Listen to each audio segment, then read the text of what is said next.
following is a production of DallasCowboys.com and the Dallas Cowboys Football Club. How about them Cowboys?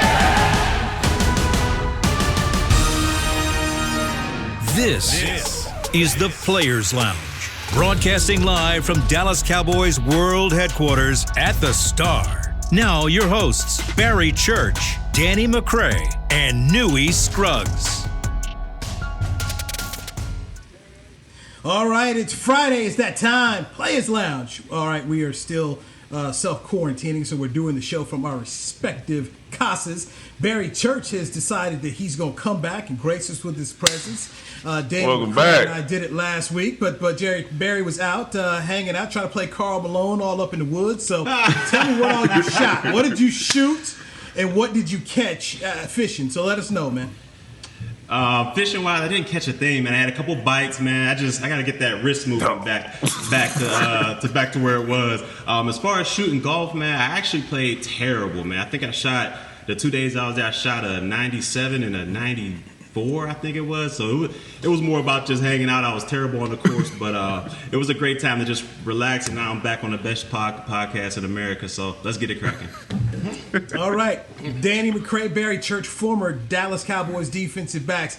McCray, I missed Church last week, man, but Church was out doing his thing, and one of the things that you and I have got to settle since Church is back is this Dak Prescott bet that you want to make. So lay it out and let Church understand exactly what we got going.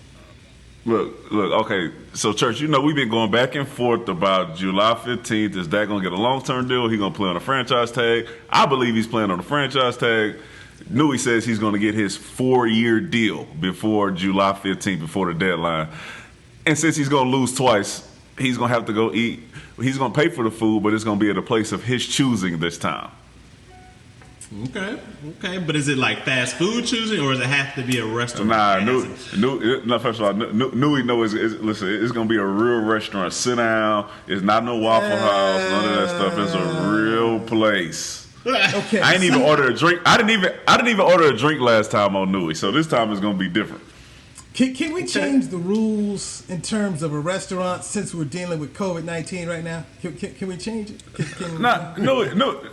I expect us to be here for a long time. You can postpone this bet. You have the right to postpone this one until we're able to get back out and sit down at the restaurant. Just know you owe me. All right. So church here, this is my stance, and I'll put it out there for Cowboys Nation. I believe a deal is going to get done. It may be as what we saw a few years ago with Dez Bryant, where it gets done, the day of, last moments, boom, they get it done. But I do believe that Dak Prescott is going to get his deal with the Cowboys, and he's going to get his 4 years by July 15th. But he will not play the 2020 season under the franchise tag. So that is my belief. Barry Church, clearly, Barry, we see Danny doesn't have faith in Stephen Jones and Jerry Jones to get a deal done. So I'm going to relies upon history and will believe in the Cowboys that they'll take care of number 4 the way they say they have. And though I don't want to do a restaurant, if this is what Danny wants to do, I'll do what Danny wants to do. But I've got faith that the Cowboys will take care of number 4 and all will be well. Thank you. I'm glad Church and Chris witnessed you accepting this bet because you'll be losing again. I'm gonna eat good this time. I am definitely a witness. I'm definitely a witness to this deal. But I gotta agree with Newy on this one, man. I think we've heard about it in the past. We've all seen him in the past. But Jerry Jones always said, man, he's never let a player walk out, or he's never lost a deal that he wanted a player to stay. And I think this is just another one of those occasions. Yeah, it's gonna be tooth and nail, and I think it's gonna come down to the wire, like the Dez Bryant situation did. But overall, I think they're gonna get the deal done. I think Dak's gonna get his 4-year deal that he wants. He's been playing hardball, and I don't think he's gonna relinquish that 4-year deal. So I think he'll get that, and they'll start the season. But I think it'll come down to the last second, the last moment, and I think they'll get a deal done. So I think Newy's going to get this one. So tell me this. So how does it affect the bet if Dak takes a 5-year deal? Oh, it doesn't affect the bet because I still win. I still win. Newy was still with it. Listen. Hey, Newy, go rewind the episode from last week, and we discussed this, and we said that the bet was for you that he was going to make a 4-year deal, not 5. But if you want to forget that, that's fine. We can change the stipulations of the bet and say if he signs any deal. Okay, so let me make sure I get this straight. You're saying he's going to play on a franchise tag of 1 year, okay? So 1 year. So whether he because he's not getting the 5, because he's not getting the 4. That's why. Because he's not getting the 4. The reason why is because he's not getting a 4-year deal. If they sign a 5, then if he has to fold, then he'll get the deal. If he signs a 5-year deal or 4-year deal, you still lose because you say he's going to play on a franchise tag, a 1-year deal. So this is under the assumption of what we talked about last week, where you said he's signing the deal is going to be 4 years. I said, nah. If it's a 4-year deal that he's looking for, and that's the only way he's going to play, then he's playing on the franchise tag. So if he signs the 5th-year deal, y'all just going to make it null and void? I mean, you tell me, Danny. Danny up here making like Keyshawn. You just changing the goalpost. You changing. Listen. Hey, Newy, we can go find the clip from last week. It was said on here, and you said we'll wait for Church to hear. This is exactly what I want him to hear. So we can just agree that no matter what happens, if Dak signs a deal, then I lose. If he doesn't sign a deal and he only signs the franchise tag, then you lose. Okay. So you got 2 ways to win. So you got 2 ways to win. It's real easy, Church. It's a multi-year deal for Dak Prescott that I believe he will sign. The Joneses will get him to, and Church says it's going to be a franchise 1-year tag. It's that simple. Danny, it's that simple. Church says it's going to be a multi-year deal with you. I say it's going to be a franchise tag, but you also said it's going to be a 4-year deal. It's going to be 4. Okay, right. And for those who didn't listen last week to the Players Lounge and didn't catch it on Rewind, which you can, by the way, you always go to Twitter, DallasCowboys.com. If you missed the show, and boom, hit it and it'll replay and see the whole thing. Dak Prescott wants a 4-year deal because that's what Ryan Tannehill signed with Tennessee, what Aaron Rodgers signed with Green Bay, what Carson Wentz signed with Philadelphia, what Jared Goff signed with the Rams, what Russell Wilson signed with the Seattle Seahawks. Everybody's doing a 4-year deal. The Cowboys want a 5-year deal because they like signing guys to 5- and 6-year deals. Something you saw with Amari Cooper, Ezekiel Elliott. You saw that with Zach Martin. You saw it with Travis Frederick. This is what they like to do. But the quarterback market is always a different market than what we see for other players. And the agent, Todd France, who's driving this deal, wants a 4-year deal. And Todd France is not going to be able to look as good as he wants to future clients if he does not get Dak Prescott in line with what other quarterbacks are getting in the NFL. So that's why I believe it's going to be a 4-year deal. I mean, with that argument, I thought you should have took the bet on the 4-year deal. But I mean, like I said, you can have 2 ways to win, man. I'm up one already, so I'll take this one. You need a little help with this one, so I'll give it to you. Go ahead. Yes, I'm going to take every advantage that I can here. All right, so let us dive into odds, okay? We've been looking at odds here in our pre-show prep. You guys brought it up, the odds for the Cowboys. Let's start with the Coach of the Year. And this comes from sportsbetting.ag. Mike McCarthy and Bill Belichick are tied as favorites to win NFL Coach of the Year at 12-1. Church, your thoughts? To me, I think this is blasphemy. I think this is. I mean, we're already putting Coach McCarthy. Granted, respected coach, won a Super Bowl. He's been in the playoffs multiple times. I get it. He's a great coach, but he's been off a year. He's coming back off of being off a year after being fired from the Packers, and we're already putting him up there with Bill Belichick as maybe Coach of the Year. We haven't even played again. We haven't even had a mini camp or OTA practice. We don't even see how he interacts with his players yet, and we're already saying he's going to be he's going to be the Coach of the Year or up there with the Coach of the Year. I think it's complete blasphemy. I mean, give this guy a chance to interact with his players. Give him a chance to incorporate what his coaching style and his coaching system is before we just automatically say the odds for him are going to be astronomical. I mean, it's just, to me, it's ridiculous. But he is loaded with talent on the offensive side of the ball. But like I said, it takes more than talent to just win a game and win a season. So I think it's blasphemy that he's ranked that high, but we shall see. McCray? Yeah, I don't understand, but I mean, just like Church said, the history that he had as far as getting fired in Green Bay in the last couple of years that he had there, then being off a year, then coming to the Cowboys, and then automatically being a candidate for Coach of the Year, is a little confusing. I'm leaning more toward like a Belichick or a Bruce Arians for that next year. I don't think McCarthy will be in the top 4. I don't think he should be, just based off like what Church said. He hadn't been around the players yet. We hadn't seen him in a year. We have no idea what he's really going to be doing for this team and for this offense yet. But I mean, it's Vegas, and usually they get this thing right. So maybe they know something that we don't know. It is Las Vegas. They make money there for a reason. Okay, so let's go to some more odds here. How about wins? And this is what I found on several different sites. So when it comes to wins, Action Network says 9.5 for the Cowboys. BetMGM has 10. CBS Sports has 9.5. Bleacher Report has 11. And Todd Archer, our friend over at ESPN.com, has the Cowboys winning 10 games. Danny McCray, how do you like that? 9.5 and 10 wins. So basically 10 wins for the Cowboys and 10-6 records, what people are predicting. Well, Newy, you know, I went 11-5 a few episodes ago, so I'm sticking with that one. So I think the higher the better. I think they have a chance to go 11-5 just based off the schedule that they have. So I don't think they're far off with that one, but I think it will be mainly due to ease of schedule and opponent. Yeah, sure. Like Danny said, I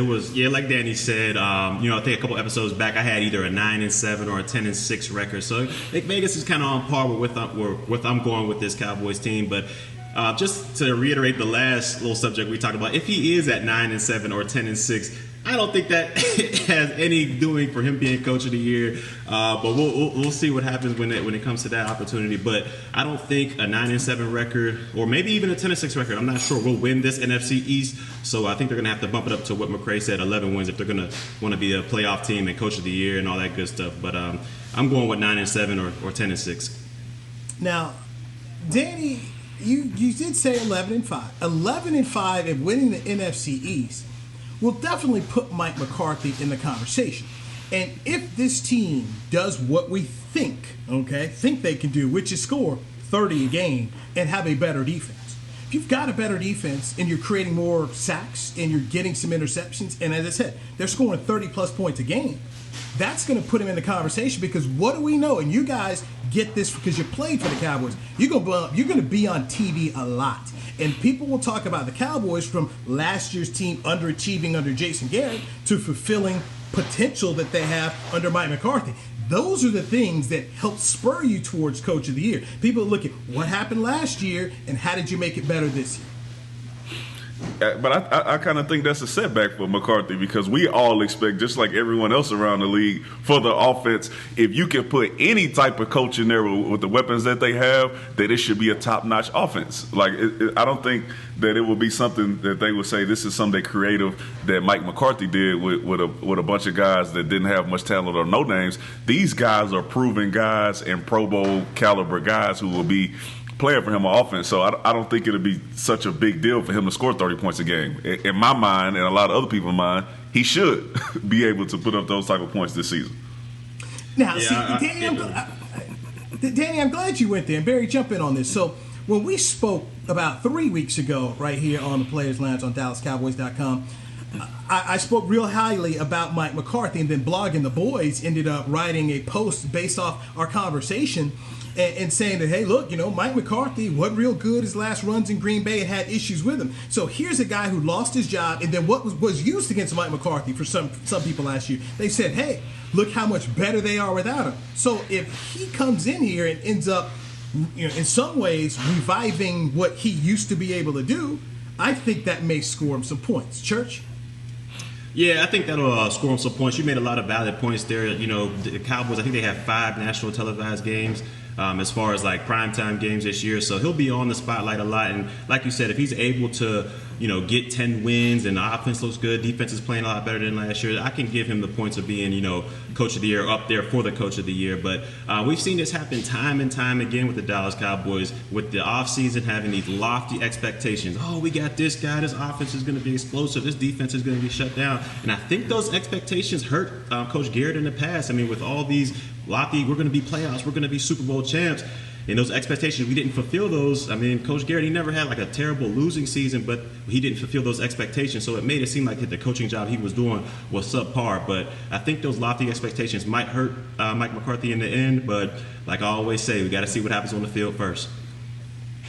All right, so let's then dive into Super Bowl odds for the Cowboys. Caesars has the Cowboys fourth overall, with the fourth best odds to win the Super Bowl. They went Kansas City, San Francisco, Baltimore, then Dallas. And then over at thelines.com, they have the Cowboys with the sixth best odds to win the Super Bowl. I personally am not one that likes to jump on Super Bowl odds. Haven't seen the Super Bowl around here since the 95 season. So, Church, you start there. Your thoughts on Super Bowl, which I find is used way too much with the Cowboys. Way too much. Yeah. This is used way too much. I mean, now we're talking about we're going into the Super Bowl already. We got Super Bowl odds. I mean, this, like you said, this team, they were 8-8 last year. The expectations were up to the roof, and we weren't able to meet those expectations, and it hurt this team at the end of the day. So for us to already say that we're Super Bowl contenders just because we had a couple good draft picks and our offense looks explosive on paper, I think that that's out of pocket and out of line, and I just think they got to put in the work first to be able to get that Super Bowl contention. But on paper, they seem explosive. Yeah, the Super Bowl picks for me, that's a little difficult. Because just you never know what a team will be from year to year. Like Church in Jacksonville, you guys went to AFC Championship, and then the next year you guys were a totally different team. So you just never know. That's the same thing with the Cowboys and even the Chiefs. You just really have no idea. So these are betting odds. Vegas is going to put this up there because they will actually make a lot of money off this. The hype train is so big that people are going to go bet these odds for the Cowboys, and Jerry Jones and them will live off of it. So I think we're a little bit too far ahead with this one. Let's try to win one game at a time. Let's start at the division or the first game of the season. Let's start there and see what we got before we start getting to the Cowboys are going to be the Super Bowl, top 5 Super Bowl team. Thank you, because that's where I stand here. Win the division, okay? Figure out how to win the NFC East, and now we know there's an extra playoff, team that's going to come out. So it's going to be 7 playoff teams. So win the NFC East. Try to figure out a way to get home field advantage and give your team a break to rest up a little bit. I think those are the keys to get yourself where you want to go. So try to win the East. Try to be the number 1 seed. And then you move on from there. Because as Bill Parcells used to say when he was coaching the Cowboys, hey, get in the tournament in. So that's what you want to do. I'm one of those that has long since gotten tired of people saying in Cowboys and Super Bowl. We haven't seen the Cowboys in the NFC Championship game since they won Super Bowl 30. So it's been that long ago. We're about to go into Super Bowl 55. So really, just figure out how to beat Philadelphia, New York, and Washington to take the East.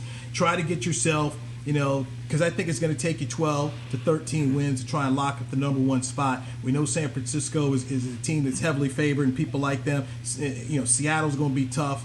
So got to handle that, and then you roll the dice and see wherever you can go. I agree with you 100% on that one. Vegas is writing the story for the Cowboys right now. Coach of the year, top 5 Super Bowl. What's next? Defensive player of the year. MVP. Okay, is that going to be D-Law? Is it D-Law? Well, here we go on that. So for defensive player of the year odds, Aaron Donald is got the best odds, and we all get that. Aaron is a fantastic player, and he's won the award before. Tank comes in at number 12. So Aaron Donald plus 700. Tank is at plus 2,500. So that's the highest ranked Cowboy, the best odds to be defensive player of the year, Tank Lawrence. I'll say this. This scheme should help take advantage of his abilities, and if they're blitzing more, that's going to be more opportunities for Tank. And if Aldon Smith, who's been reinstated, if Aldon Smith can bring some juice along with Tyrone Crawford and maybe Randy Gregory if he's reinstated, if these 3 can combine to produce what Robert Quinn did last year, then Tank Lawrence should have an opportunity to be in the conversation, because I expect him to be back in the double-digit sack range. Ooh, that was a lot of ifs. Yes. Yeah, you're right. A whole lot of ifs. That was a lot of ifs. I was listening. I'm like, man, he on like number 5 right now. I think let's just say that I think D-Law, even without all of those things happening, I think he has the potential and the talent to still be one of those people that's in the running for being Defensive Player of the Year. I think he has the ability to win in one-on-ones. He can beat double teams. They can move him around from inside to outside, and I still think he has a lot of opportunities to make a lot of plays, even if all those things don't go exactly right. So I think he should be higher than 12 because I just have that much faith in D-Law. I think you'll see a whole different player this year. To me, I think 12 is a good place for him, especially after he came through last year with those 5 sacks. But like McCray said, I mean, he has all the talent in the world, athleticism. He can be a Defensive Player of the Year. I think it comes down to 2 things, though. I think it'll come down to how the scheme fits, and I think it comes down to the help from the other side on the defensive line. I think if Aldon Smith and Tyrone Crawford and those boys show up and create constant pressure from that other side, I think it'll free up DeMarcus Lawrence, to get more one-on-ones and be able to capitalize on those. Also, if this scheme is what we've been hearing, they're saying they're going to blitz a lot, it'll help him get more one-on-ones with those tackles, and it'll help him advance to the quarterback and get a lot of strip sacks and all that good stuff, which will promote him to Defensive Player of the Year. So I think he has a great opportunity to do so. I just think it depends on those 2 things, scheme and what help he's getting on the other side. Now let's Newy, go I got a question for you. I got a question for you. So those 2 years when D-Law played on the franchise tag, when I think he had like 15 sacks one year, 14 another year. I'm not sure. I could be off. Who was the rusher on the opposite side of him? Was it Randy Gregory? It was Randy? It was a combination of guys. But yeah, so it was no one as good as Robert Quinn. If that's where you're that's what I'm saying. What my point was, it was nobody on that side, and that's when he was wreaking the havoc. And then when the best player that he had opposite from him was when he ended up with 5 sacks. So I just don't think it leans that much on who's opposite of him. I think it's more on him and his ability to get the job done wherever he lines up at. Now this is my take on a part of why he got 5 sacks. He wasn't healthy. And, you take a healthy player with other guys on that side. Let's say he's healthy last year. Because he was dealing with a shoulder. And it was from training camp on. Tank was dealing with some things. So you take a healthy Tank and then you get a productive season from the other side like he did with Robert Quinn. And with a new scheme, you take those factors in there, I think that you can get the player that you had 2 and 3 years ago. That's what that's my belief on it. That's where I stand. Yeah, I also think that. Go ahead, Charlie. Go ahead. I was going to say, I also think that I think they improved the interior of the defensive line too with Poe and McCoy getting there. So that should also be able to free him up a little bit more for more one-on-ones because teams aren't just going to single block those 2 inside because they can wreak havoc. So I just think that'll help him out a little bit too. Oh yeah, this is why I see him at higher than 12. It's a lot of things that they've done outside of if. There's a lot of guys that they put out there to help him out. So I think he should be higher than 12. I see him I don't want to make a bet on this, Newy, but I'm seeing him with 15, 16 sacks this season. Okay, so based on that, all right? Based on that, Danny, you could go over there and make you a side little bet right now. Throw yourself down $150. Listen, man, I work for a club team, and that is against the rules. Yeah. Newy. Yeah. Thank you for letting me put that out there. I will not be placing any bets at any sports books in Las Vegas. Yes. Okay. No, that's fair enough. Fair enough. Let's go to the MVP odds. So the MVP odds are Patrick Mahomes plus 400. Dak Prescott comes in at number 4 at 1,200. So the MVP voting right now, it's Mahomes, former winner, Lamar Jackson, former winner, Russell Wilson from Seattle, then Dak Prescott. So, and that's also from sportsbetting.ag. Dak at number 4, his jersey number. McCray, you good with that? Listen. Okay, all right. So we got Coach of the Year, top 5. We got Super Bowl, top 5. And we got Quarterback, Player of the Year, top 5. Goodness, listen, franchise tag, Dak is going to break the bank next year after he wins MVP playing on this franchise tag. I think it's great. I think he has an opportunity to get that done, especially with the chip that he's going to have on his shoulder for having to play on that franchise tag. So I think that's about right. Yeah, I got to agree with you, McCray, on this one. I think it's right on, man. I think you got to put, Mahomes up there just because what he's been doing these past 2 years is remarkable. You got to put Lamar Jackson up there because he won it last year. And then dangerous Russell Wilson out there. He's always a playmaker out there. So I think he fits right there at 4. And with these weapons around him, now I know we said, it's all on paper. But if they're able to take that paper onto the field, this offense could be unstoppable, and this guy could put up ridiculous numbers. If he shaves down the interception rate that he had last year, I think he can put up even better numbers than he did the year before. Plus, you're right, he's playing if he does end up playing on that franchise tag, he's going to have a chip on his shoulder to go out there and want to prove everybody wrong that he should have got that deal done. So I think he has a lot of incentives to get MVP and also play extremely well this season. So I'm going to have to say I think he's right on the nail at number 4. He might even creep into the top 2 before the end of the season. The beauty of the MVP award for Dak Prescott is it normally goes to a quarterback. It's a quarterback award. It's like the Heisman Trophy. You've got to be really, really good at another position to put up some record-breaking numbers in order to be the MVP. All right, we've got a lot of topics that we still need to get to here. CeeDee Lamb, Hall of Fame career. Someone actually said this on local radio in Dallas. We'll dive into that. Aldon Smith gets some high praise from head coach Mike McCarthy. Sports outdoors in Texas. The NFL is obviously planning on playing a season this year, and the Dallas Cowboys have their own thoughts on the death of George Floyd in Minneapolis. We'll dive into that as well. This is the Players Lounge on DallasCowboys.com radio.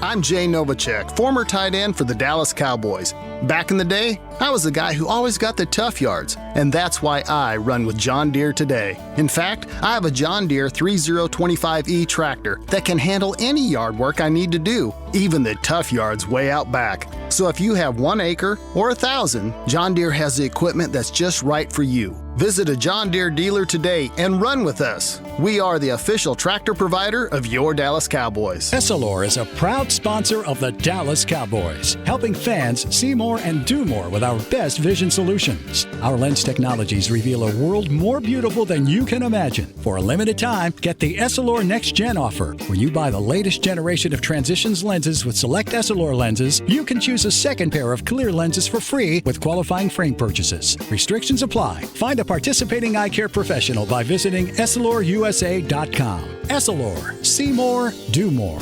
Want to use what the pros use? How about the official men's skincare brand of the Dallas Cowboys, Jack Black? Right now you can get the Jack Black Starter, a curated collection of Cowboys locker room favorites for just $10 with free shipping. The starter includes 4 Jack Black skincare favorites plus a full-sized intense therapy lip balm. Go to getjackblack.com/Cowboys and use the code word TEAMJB. That's getjackblack.com/Cowboys. The Jack Black Starter, $10, free shipping. Your new apartment's big. Such a great deal. It's okay. Just okay? What's not to...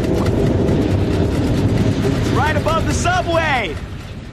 Well, I bet you don't even notice it after the... That's my neighbor, Angus. A deal that's just okay is not okay. Get a great deal with America's Best Network. Come into an AT&T store to find out how to get one of our popular smartphones for $0 down, based on GWS One score September 2019. Back to the Players Lounge.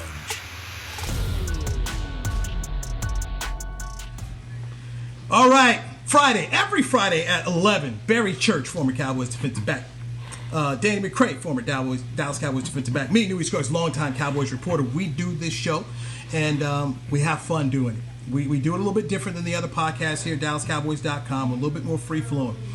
One thing that I heard this week, and I said, I got to bring it to the boys. Because I bet they haven't heard it. The Cowboys flagship station in Dallas-Fort Worth is 105.3 The Fan. And Mike Bassick is on the show The KNC Masterpiece, which airs 10 to 2. And Mike used to be a Major League pitcher, pitched for the Texas Rangers and other teams. And Mike, from the time the Cowboys have drafted wide receiver CeeDee Lamb out of Oklahoma, has nothing but praise for him. In fact, he says he believes CeeDee Lamb is going to have a Hall of Fame career with the Dallas Cowboys. CeeDee Lamb is, of course, going to wear number 88. The Cowboys have 2 receivers in the Hall of Fame, and they've been around since 1960. Bullet Bob Hayes, Michael Irvin. Those are the only 2 who spent the bulk of their careers as Dallas Cowboys in the Hall of Fame. When it comes to the Cowboys Ring of Honor, they have 3. Hayes, Irvin, and Drew Pearson. So to say CeeDee Lamb is going to have a Hall of Fame career, Boy, that's long odds. It's that hard when you think about how successful the Cowboys have been since 1960 to think that CeeDee Lamb is going to come in here and be a Hall of Fame wide receiver. So, Danny, I'll start with you. Your thoughts on that? Man, this guy, he must work in Vegas. He must be. That's another line that we got, man. We got another top guy. This is crazy. So the bar that he would have to pass just to even get out of the conversation or shadow of the last best receiver that played here, Dez Bryant, is what, 75 touchdowns? Let's start with the season. He's going to be playing. We're not sure yet, but he'll be playing opposite of Amari Cooper or in the slot. So he won't even be the number one guy coming into the league like a Dez Bryant was. So he will have much more production and much more things that he will have to do to even be seen this year to say, hey, look, this guy's special. He's going to be a Hall of Fame guy. We got to see a lot from him to even say that. And this guy said it. So I don't know. He's in Vegas. I think it's wrong. I think it's too early. I got to see something on the field first. Church?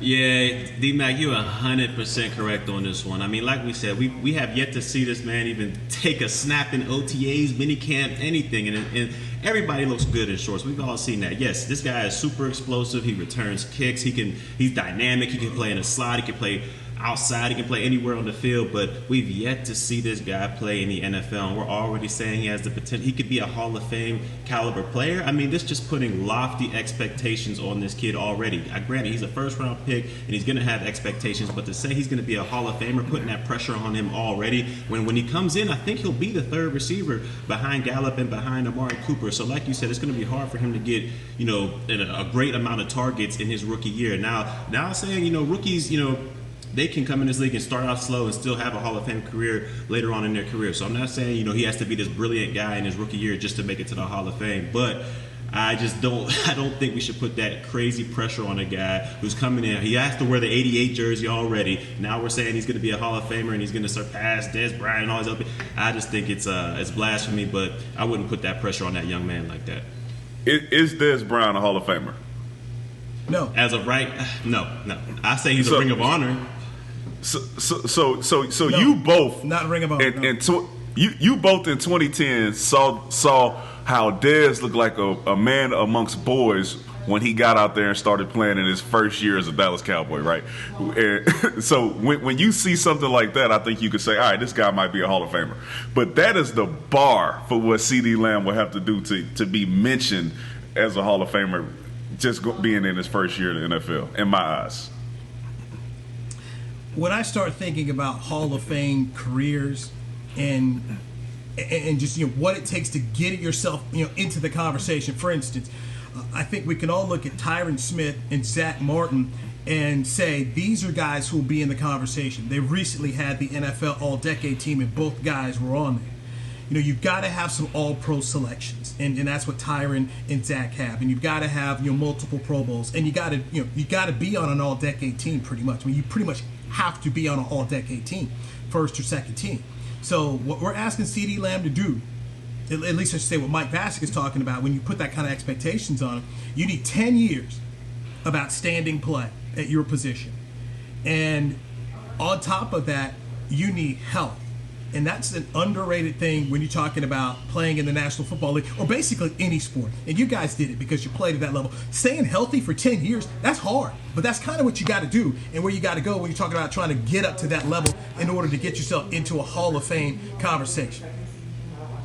It's amazing. And it might not even look at Drew Pearson, who's had, he's an all-decade player. He's been all pros. He's all this, that, and the third. And he's still not in the Hall of Fame. So, I mean, you got to be unbelievably special to get in there, and to put that pressure on him this early, I think is wrong. Yeah, you got to see him play against NFL players at least before you say something like that. We just haven't seen it. He's a Hall of Famer based off what he did in college. This is crazy. Bill Parcells, and you guys weren't here at the time, but there was a running back that the Cowboys drafted in the second round out of Notre Dame named Julius Jones, and Julius came in and brought some juice. And people, they were loving what they were seeing. And he was an exciting player. Bill Parcells one day chastised us in the media for giving all this publicity to Julius Jones. And he spent the offseason, everybody was loving. He was going to, he's signing, going to those card shows. Everybody was loving Julius. He said, fellas, put the anointing oil away. And that's stayed with me. And we talked about, and believe me, we know Parcells has had some Hall of Fame guys. And he said, put the anointing oil away. And that's when I started to really understand what Bill talks about is you got to put together a lot of great seasons to be even in the conversation for the Hall of Fame. And Julius at that time hadn't put together 3 great seasons, hadn't led the league in rushing, hadn't been an all-pro, the things that you need to be considered for those conversations. And that's my thing, and I guess all 3 of us are on there about CeeDee Lamb is, hey man, we haven't seen this guy in OTA yet, and we haven't seen what he can do in terms of getting off man coverage in the NFL. There's great expectations, but to start to put expectations that someone's going to be in the Hall of Fame, that's really unrealistic because so few guys make the Hall of Fame, and we've only seen 2 guys in the history of the Dallas Cowboys for the bulk of their careers with the Cowboys make it into Canton, Ohio. He's going to have to. He's going to have to be super productive for the next 5 years because I think they got Amari Cooper for 5. So outshine him. I mean, that's what you got to do. He's going to have to. And if he wants to make the Hall of Fame as a rookie. So let's touch on another.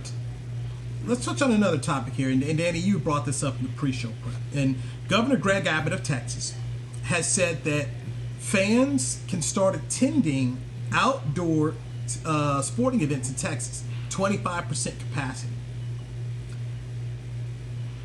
Texas Motor Speedway on June 6th is going to run the IndyCar race. It's going to be the first IndyCar race season. And I spoke yesterday with Eddie Gossage, who's the general manager and the president of TMS. He said they will not have fans there. The Colonial is going to have the first, they're going to have the PGA tournament here. And they say over at Fort Worth that they're not going to have fans either. But if we get toward the fall here and the Cowboys are playing football, and if they say outdoor events, maybe Jerry opens up the stadium roof and claims that that's an outdoor facility. Do you think that's how he gets it? Because, in baseball's talking about starting up too. So the Rangers now have this retractable roof. Is that how you get around it if you're the Rangers and the Cowboys? I mean, there's always loopholes in everything, man. So if they're saying it's got to be an outdoor, event or an outdoor space to be able to have fans there, I believe Jerry's going to open up that, that roof and say, come on in. I mean, I think it'll be, like you said, 25% capacity or whatnot, but I think they'll open up that roof and say, hey, it's an outdoor event. We got free-flowing air coming in here. Fans, come on in. Fans coming on. I think they'll pull that loophole, and I think they'll do it the same with the Rangers. Yeah, I think listen, straight up, Jerry Jones and them season tickets and those suite sales, he'd chop that roof off if he has to get the fans in that stadium. I don't think it's nothing that Jerry would not do to get fans in the stadium and be like leading the league and like being innovative to get this thing done. He will take that thing off just so he can show that the Cowboys are able to get stuff done unlike any other team in the league. Here's something that I find interesting and where teams could be put in a very particular situation. So if we get to September and it's still a 25% limit, who are the 25% of the season ticket holders who get to come in? Also, do the people that season ticket holders that aren't, in that 25%, do they get their money back? I mean, it's a lot of things that go into this. And what about the suite holders? Are they because they in the 25% now? They paid a lot of money, so I imagine them getting in first. And then also, what about the celebrities that want to come in? Are they going to boot season ticket holders because a celebrity wants to come watch a game? I mean, it's tricky. You're getting dicey. Yeah, I mean, these are going to be interesting questions that have to be asked. And now it's May, and I put this out here. This is what we know now in May. And sports is fluid. We always talk about that. Sports is fluid. So by the time the Cowboys have their home opener in week 2, maybe it's up to 50, maybe it's up to 60%, or maybe it's at 100. I mean, we obviously have a ways to go. But right now at 25%, that's an interesting thing that I would have if I was a Cowboys season ticket holder right now to wonder, okay, can I get in? And how do you make the 25%? And that's going to be something that not just the Cowboys, every NFL team. And let's say they say the same thing in college. Danny, at your alma mater, LSU, if they're going to cap it at 25%, who are the 25% who actually get into Tiger Stadium? The student section, of course. The student section, they'll be the first people inside the stadium because they rowdy and they get everything started. LSU knows exactly who they need in the stadium. So when it comes to this 25% thing, are we also talking about the media as well? Are they considered that 25%, or are they just off on their own and we're just talking about straight fans or season ticket holders can only be the 25% people going in? Great question. So when NASCAR held its first race at Darlington Raceway, when they restarted the season, there were no media allowed. And for the IndyCar races coming here to Texas Motor Speedway on June 6th, right now, Indy says no media. I was told by TMS officials yesterday that they are petitioning to try to get 2 people from my station into the event, since we're the rights holders for it, and it's going to be live on NBC5. Over at the Charles Schwab Invitational Colonial, they're allowing 2 media members in for each outlet. And what they told the media members is there could be 1 photographer, 1 reporter for a TV outlet, and they have to be the same 2 people all week long. So from Tuesday to Sunday, your outlet has to be the same 2 people. So let's just say the Dallas Cowboys, we're going to send 2 people to go cover the golf event. It would be Danny and Barry, and you guys would have to, you'd have to get tested beforehand and take your temperature every day, and you can only be the only 2 dudes there. And from what I'm told, the golf event, that you're not going to be able to interview the golfers one-on-one. There's going to be a pool feed, and so they'll go to an interview room, and then they'll just plug your camera in there, and that's how you do it. So it's the world has changed, but once again, what's happening in June may not be what happens in September. It's a constantly fluid situation.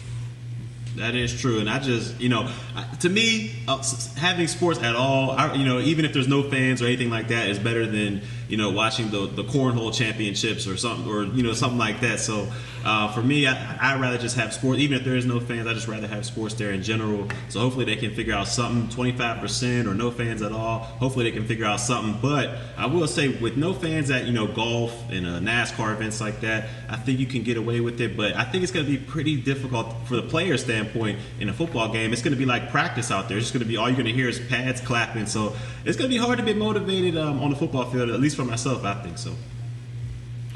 Yeah, just imagine it, right? Snap counts, all this stuff. No people in the stands trying to disrupt the offensive snap count.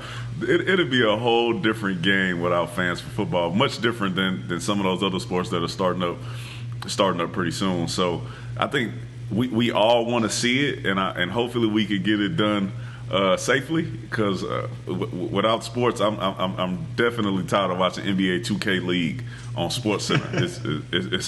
It's rough, man. It's rough. So let's get this thing done safely. Let's take our time to get it done right, so football has the upper hand when it's September, and we can get a few fans in the stands at least, so we can have that real football atmosphere.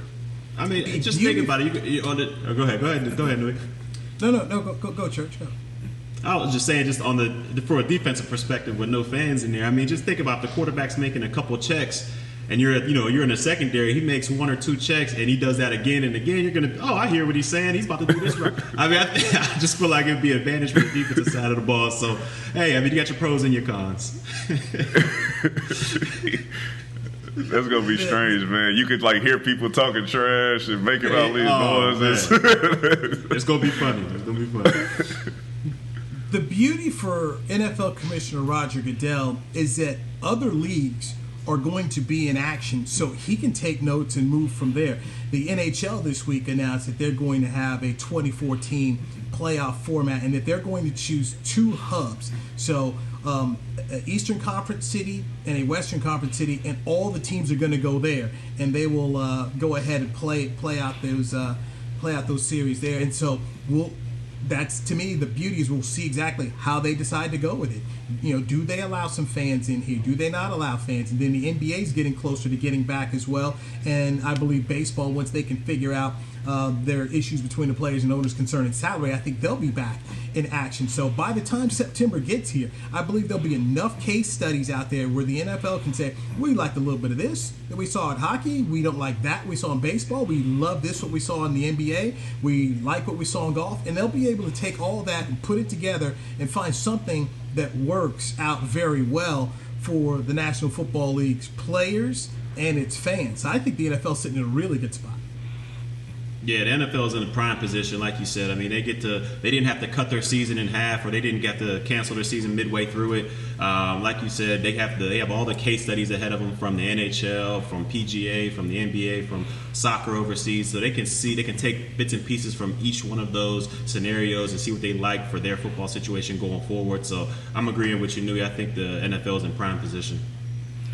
Well, I'm going to play devil's advocate here. Like we always say, it could also go the opposite way. The NFL will be last to start their season. So if none of this stuff works out and all of a sudden we start seeing a return to where we were 2 months ago, that's a bad situation for NFL football for the season. All right, let's get another break in here. Want to get into Mike McCarthy and a couple comments that he made on a conference call with reporters on Wednesday. And several Dallas Cowboy players, and of course players across the NFL and across sports, are speaking about the death of George Floyd by Minneapolis police. And let's touch on that and let you hear from Tank Lawrence and Jordan Lewis right here on the Players Lounge. This is DallasCowboys.com radio. Since 1865, Stetson hats are American-made with pride right here in Texas. And Stetson is proud to be on the field with America's team. Want to show your Texas and team pride too? You can. By purchasing your own Stetson, you can look just like how the flag guys do on field at every home game. Stetson hats, the official crown of all self-respecting Cowboys, and your favorite football team. Get yours today in the Stadium Pro Shop or at Stetson.com. Your new apartment's big. Such a great deal. It's okay. Just okay? What's not to... Right above the subway! Well, I bet you don't even notice it after the... That's my neighbor, Angus. A deal that's just okay is not okay. Get a great deal with America's best network. Come into an AT&T store to find out how to get one of our popular smartphones for $0 down. Based on GWS 1 score, September 2019. Essilor is a proud sponsor of the Dallas Cowboys, helping fans see more and do more with our best vision solutions. Our lens technologies reveal a world more beautiful than you can imagine. For a limited time, get the Essilor Next Gen offer. When you buy the latest generation of Transitions lenses with select Essilor lenses, you can choose a second pair of clear lenses for free with qualifying frame purchases. Restrictions apply. Find a participating eye care professional by visiting EssilorUSA.com. Essilor. See more, do more. So, you're shopping, and that's when you see it. Aisle 23. Dr. Pepper stacked from top to bottom as far as the eye can see. The phrase too good to be true comes to mind, yet there it is. A rich, delicious Dr. Pepper paradise. Wait, did that can of Dr. Pepper just open itself for you? They all are. As if to say, so nice to treat you. And even though it feels weird to talk to a can, you pick one up and say, it's so nice to be treated. Dr. Pepper, so nice to treat you. Back to the Players Lounge.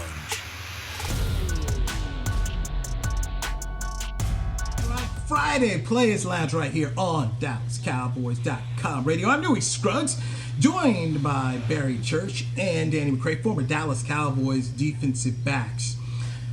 All right, the video, I'm going to just assume you have both seen it, of George Floyd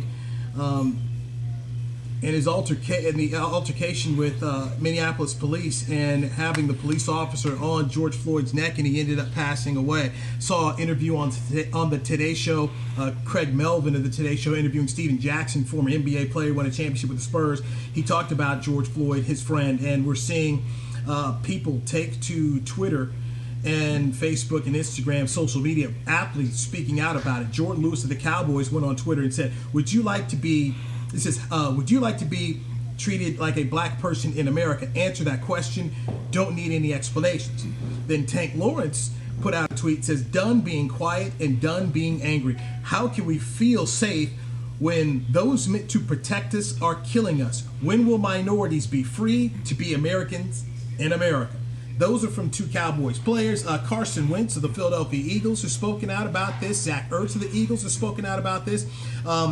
Carson Wentz wrote, can't fathom what the black community has to endure on a daily basis. Being from North Dakota, I spent a large part of my life surrounded by people of similar colors, so I'm never going to act like I know what the black community goes through or even has gone through already. I'll never know the feelings of having to worry about my kids going outside of their own skin color. And then he also went on to write, I don't understand a society we live in that doesn't value all human life. It's heartbreaking and disturbing. All right, gentlemen, let me get your opinions on what we have seen this week and athletes who are speaking out. A lot of people across the NFL. Danny, I'll start with you. I'm absolutely glad and proud of a lot of the athletes that are speaking out. Some of them for the first time, some of them have been saying things, but I think that's the way to get this message out, is by having people with a lot of attention, a lot of followers and big platforms speak out on these things and give their real opinions and feelings about it. I think the situation is horrible.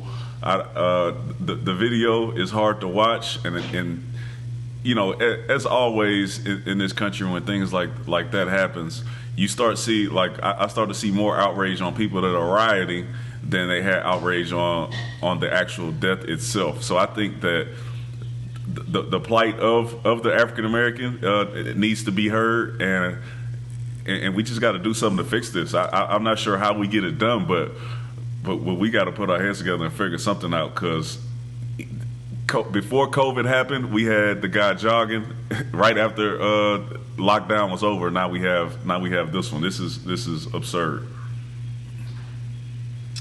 Yeah, I'm gonna have to agree with you 100%, man. This whole situation, it's pretty disturbing. It's pretty disgusting.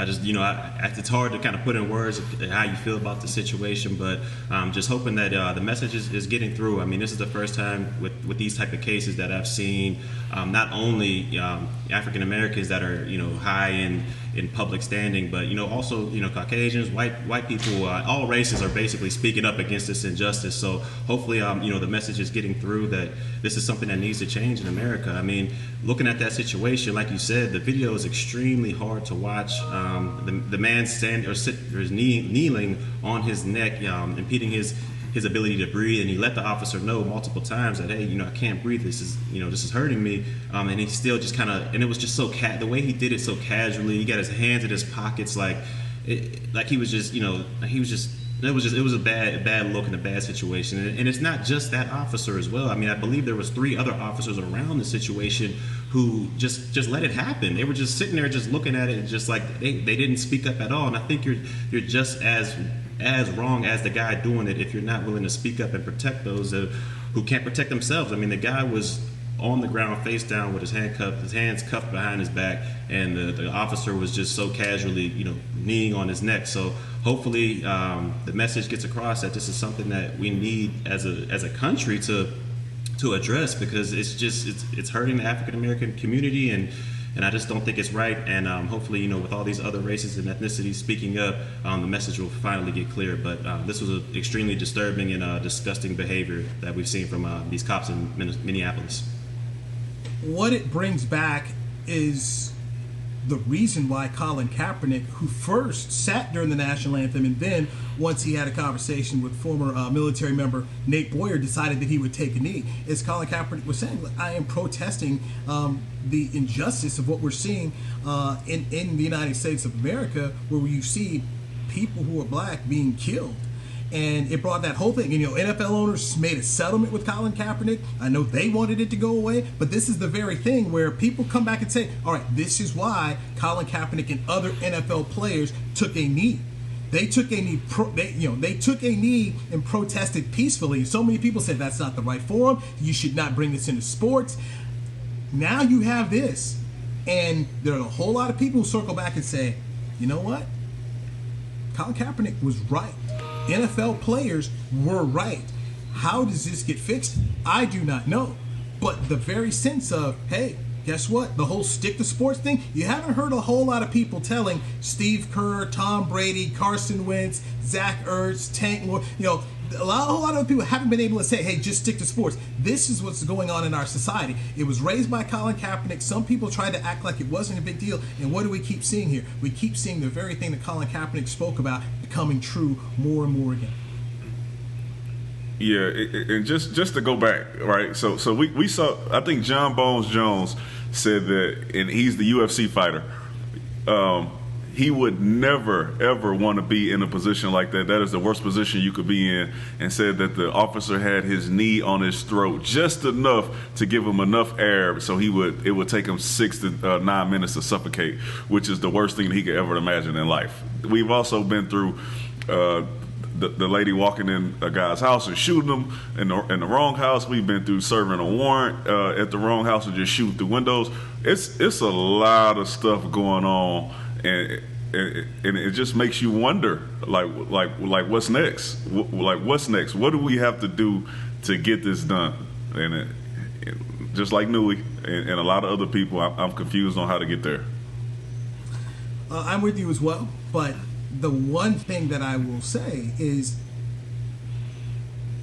you people who have a platform, and Tank Lawrence talked about that, using the platform that I have to raise my hand and, to say there's issues here. We've seen Malcolm Jenkins now with the Saints, who's with the Eagles. I mean, there's more work to be done.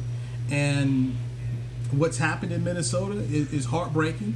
But the unfortunate thing is, if you just go back and you look through history, this has been the plight for African Americans for a long, long time. I'm reading a book by Henry Louis Gates, who's a professor over at Harvard, and he talks about these very things. And so you really go back into Reconstruction from post-Civil War era, and you see a lot of these issues and a lot of these problems where law enforcement and the government and blacks have had issues. And so we'll see. But I'll tell you this.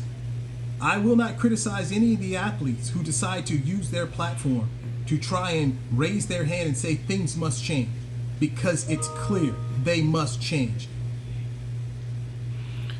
Yeah, 100% right, and you're correct. I mean, it must change, and it has to start with, like you said, the people with higher platforms that can get the message across. Like you said, the Tank Lawrences, Carson Wentz. I've seen J.J. Watt was out there. I mean, all these celebrities and all these people with high public, basically a higher platform than a lot of people are out there. They're speaking on this injustice. So I think it has to start there, and it just can't be the black community that's speaking about this. It has to be all of the ethnicities out there as one and as a human race, and we'll see what happens. I'm sorry, Newy. I forgot. I got to bring this up because this also plays into how people think that police will react to African Americans. With this lady in Central Park acting like she was getting threatened and in danger by African American, and calling the police and trying to get them to come save her, because she knows that will be the response from the police to African American. This is when you know it's out of hand. Like, this is the defense, or this is how I'm gonna get you back, or revenge for just saying that I shouldn't be that I should have my leash on my dog. This is seen throughout the country, and I'm glad it's getting video recorded, and guys have these video cell phones, because they saying it's not getting worse. We're just getting it on tape. You're right. Cell phones allow you to now have receipts and proof versus one person's word against the other. So you're right. But I'll tell you this, and you guys both understand and know it. There's a lot of folks who deny these things. They don't want to believe they happen. I remember when Adam Jones said that he was called the N-word at Fenway Park when he was playing for the Orioles. Immediately, there are people like Kurt Schilling, former Red Sox pitcher, they didn't want to believe it. That didn't happen. They even had a good close friend of mine tell me, I don't believe you. And then, you come to find out that it was right. It did happen to Adam Jones. So the first thing, and this is the crazy thing about this world, man, is you almost need to have this camera phone as a defense for yourself when you go out in public now, because you just don't know where things are going to go crazy. And you have to learn to really educate your kids. And you guys have young kids, and my kids are older than yours. But there's simple things that you have to tell you. Because I told my daughter, we were out shopping one day, and the cashier said, "Do you want your receipt?" I said, "Yes." And as I'm walking out, I tell my 13-year-old, always take your receipt. Because you don't ever know if somebody's going to accuse you of not paying for something. And this is true. And I'll tell you, man, I was at a seafood restaurant over at the Dallas Farmers Market. There was a waitress who was working a whole bunch of tables. So she was my waitress, but also there was a manager, and I was sitting at a bar, and the guy at the bar was helping serve me. So at the end, I finished. He took my payment. I left. And then I continued to shop, a couple stores down at the farmer's market. And the waitress comes up to me, and she says, "You didn't pay." I'm looking at her. And what? She says, you didn't pay. And at that point in time, man, I was livid. Because I'm sitting here in another store shopping, and this woman's accusing me of dining and dashing. And I said, "No, I pay with my credit card." And I said, "Let's go down here." So we went right down here where the manager was, right here in this restaurant. This lady says I didn't pay. "I paid you." And he said, "Yeah, you paid." And then he says, "Well, we've had issues with people who've been dining and dashing." I said, "That's not me." And I looked at the waitress. If you were doing your job and he wasn't sitting here trying to do it for you, you'd have known. And I said, and I looked at her, I said, "I even tipped you. You weren't even doing most of the job here, and I tipped you." But those are the things that you live with. And you have to, these are parts of being black. And you have to understand how you cope with it. And, luckily for me, it was just a shopping situation where I had to deal with it. But these things happen. When I go back to my kid and I just say, that's why you have to carry a receipt, because you just never know. And you don't expect to get the benefit of the doubt either. That's why you got to keep the receipt. But these are the things in the world we live in. And so when you see a guy like Carson Wentz write what he did on Twitter, and say, "Hey, look, I don't understand what you had to go through, but you know what? I wanna be there and help you and help our society get better." And that to me is Carson Wentz went up a whole lot in my book. I've always liked Carson Wentz. But Carson in my book, man, went up a whole lot. He's invited to the barbecue, huh? Yeah. Making ribs. I'm making ribs for Carson. How you want your ribs done, baby? Listen, I don't know if we can answer this question over here, but so what happens to these guys, or at least the guy that had the neck on the guy's throat? Is he going to jail, or is this another case of he was justified in what he did? I think he should be tried. By a jury for murder. Either it be whatever attempted, whatever, or not attempted, but whatever the degree is. I think he should be tried with a jury in front with his peers. All right, Barry. Here's what I'll say to what you just said. Okay. You can go and put someone on trial and even convict them of murder. Okay. Remember Amber Geiger, the police officer in Dallas who went into another man's apartment that she claimed was her own. He was sitting there eating ice cream, both of John, and shot and killed him. Okay. She was convicted of murder. But what's the sentence? Okay. That's always the issue to me in terms of, hey, you can sit up here and say, hey, you did it, but here's 3 to 5 years in jail and then get out. So is it going to be a sentence where it's 25, 30 years? Is it life? I mean, what do you get? So taking somebody, putting them on a witness stand, convicting them, that means very little if there's no real penalty for taking someone's life in that fashion. And I gotta believe both of John's parents and family don't believe that their son's life was justified in the sentence that police officer got. Listen, if you want to go see the administration is here and how many issues that they have, check out the new documentary that came out on Netflix yesterday, the Epstein story. I think you will be surprised. I was going to check it out. I'm going to have to check it out now. Bro, it's absolutely nuts. It's absolutely crazy, mostly because a lot of the people that are in that documentary are still public figures. It's not like it's old to where you don't know these guys or they passed on. These are people who are still here in positions of power. And when you see how he got off, and you watch some of the mob movies where they were able to bring their own food in and leave jail, and special privilege and all that stuff. All this stuff is in there. I feel like they got it from this documentary. Just check it out, man. You'll be upset, but you'll be like, yeah, the faith in the system is lacking for me. Somebody here, Real Anthony on Twitter says the break at least talks about Cowboys. Let me tell you what. Well, this topic we're talking about here, we spoke about Cowboys who were involved and what they did. Had Jordan Lewis and Tank. Did you not get that part of it? This affects Cowboys. And Barry, Danny, you guys are in the locker room. These are issues that you guys talk about as football players here. George Floyd is an issue that will be talked about in the locker room. Yes or no? Each and every day. The name of this podcast is called The Players Lounge. This is what we talk about when we sit in the locker room or when we amongst each other, hanging out, playing cards, and doing what we want to do, all right? And this is another issue of that. You don't want to hear about it. We're going to talk about it. And that is why we do the show. All right, I want to end this here on Mike McCarthy, who had a conference call with the local media on Wednesday, and Mike has been in Green Bay basically since right before the draft, so he's been in Wisconsin, says he's eager to get back here to the Star.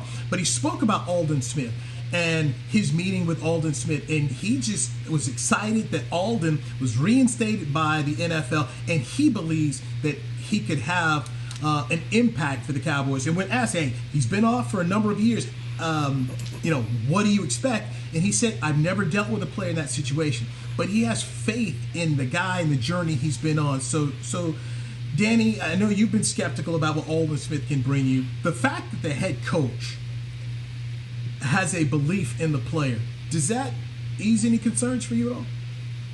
No, he's on the team. He has to have faith in the player. What was he supposed to say? He was, nah, man, I don't think he's going to make it. I don't think he's going to make it, but we're going to try it out. He has to.